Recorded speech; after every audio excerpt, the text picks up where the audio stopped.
Welcome to Kenton's videos. Enjoy the video. In this video, I will explain how to make homemade oxygen for fish. First, understand that increasing surface agitation is key. You can achieve this by positioning your filter outlet to create ripples or using an air stone. Live plants are also fantastic. They release oxygen during daylight hours, benefiting your fish. Remember, a healthy tank environment starts with good oxygen levels for your aquatic friends. A simple and effective method is using an air pump with an air stone. This creates a steady stream of bubbles, increasing surface area for gas exchange. Another great option is introducing specific live plants, such as hornwort or anacharis, which are excellent oxygen producers.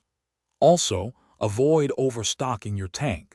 Fewer fish mean less oxygen consumption, keeping everyone healthier and happier. For a quick boost, performing regular partial water changes, about 1/4 of the tank volume weekly, introduces fresh, oxygen-rich water. You can also elevate your filter's output so the water falls back into the tank, creating a natural waterfall effect that significantly increases aeration. In an emergency, gently stirring the water surface with a clean, dedicated utensil can provide temporary relief by breaking the surface tension. Maintaining consistent oxygen levels is crucial for your fish's health. Always observe your fish for signs of distress, such as rapid gill movement or gasping at the surface, which indicate low oxygen. Also, remember that warmer water holds less dissolved oxygen, so keep your tank temperature stable and appropriate for your fish species.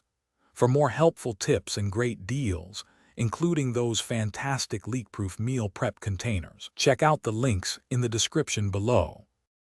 Thanks for watching. Consider subscribing if we helped you.